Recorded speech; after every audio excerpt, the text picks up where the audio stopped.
अस्सलाम वालेकुम। आज हम फैक्टराइज़ का तरीका सीखेंगे, मेथड सीखेंगे। ये हमारे पास क्वाड्रेटिक इक्वेशन है, यानी कि दो दर्जी मसावात। इसको हल करने के वैसे तीन तरीके हैं। पहला फैक्टराइज़ है, दूसरा कंप्लीटिंग स्केल, तीसरा क्वाड्रेटिक फार्मूला।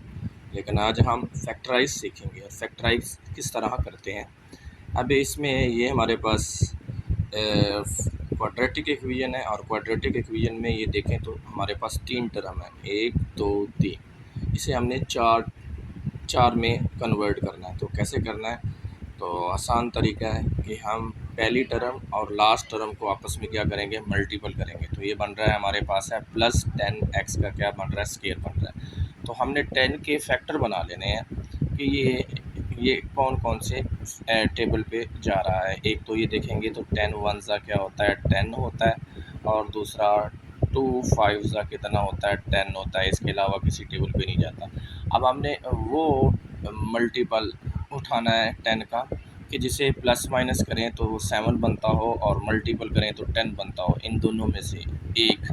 अब देखें ऊपर वाला जो 10 है, 10 में 1 ऐड करें तो 11 होता है, 10 में से 1 निकालेंगे तो 9 होता है। तो 7 नहीं बनता ये वाला सेंटर वाला, तो ये हम नहीं लेंगे। और उसके साथ देखिएगा 5 और 2 7 होता है, ये हमारे लिए सही है।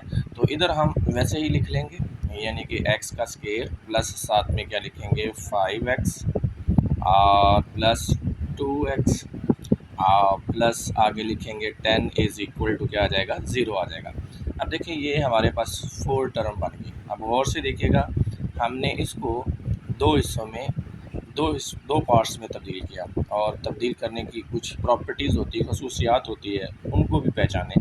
अब देखें इन दोनों को प्लस करें, प्लस माइनस करें तो ये 7 बन रहा है और मल्टीपल करें तो ये बनना चाहिए। लेकिन दोनों प्रॉपर्टीज़ होनी चाहिए, यानी कि मल्टीपल करें तो पहली और लास्ट वाली वैल्यू का मल्टीपल बनना चाहिए और प्लस माइनस करें तो सेंटर वाली वैल्यू बने। तो देन हमारी फैक्टराइज दुरुस्त होगी, वगरना हम रॉन्ग, यानी कि हमारा क्वेश्चन रॉन्ग हो जाएगा। तो अब देखें ये हमारे पास है 5 और 2 कितना होता है, 7x होता है। 5 को 2 से मल्टीपल करें तो 10 होता है, x को x से मल्टीपल करेंगे तो x क्यूब होता है। अब ये हमारे पास जब चार टर्म बन जाएंगी तो हम क्या करेंगे, यानी कि दो टर्म में और दो टर्म में अलग-अलग कॉमन ले लेंगे। अब देखिए इधर x की पावर 2 है और इधर x की पावर 1 है, तो हम क्या करेंगे, एक x को कॉमन ले लेंगे। जब एक x को कॉमन लेंगे, x की पावर 1 को कॉमन लेंगे तो पीछे एक x रह जाएगा और साथ में हमारे पास क्या आ जाएगा, x कॉमन है, पीछे हमारे पास 5 रह जाएगा। उसके बाद अगर गौर से देखिएगा, ये हमारे पास 2 1 ज़ा क्या होता है, 2 होता है और उसके साथ साथ 2 5 ज़ा कितना होता है, 10 होता है। यानी कि 2 और 10 में देखें तो क्या चीज़ कॉमन आ रही है, हमारे पास 2 कॉमन आ रहा है। जब हम इसमें से 2 को कॉमन लेंगे और से देखिएगा +2 हमने कॉमन ले लिया तो पीछे क्या बच रहा है, x बच रहा है। अब गौर से देखें 10 में से 2 कॉमन लेंगे तो पीछे क्या बचता है, 5 बचता है। वो 5 हम इधर लिख लेंगे तो इज़ इक्वल टू 0।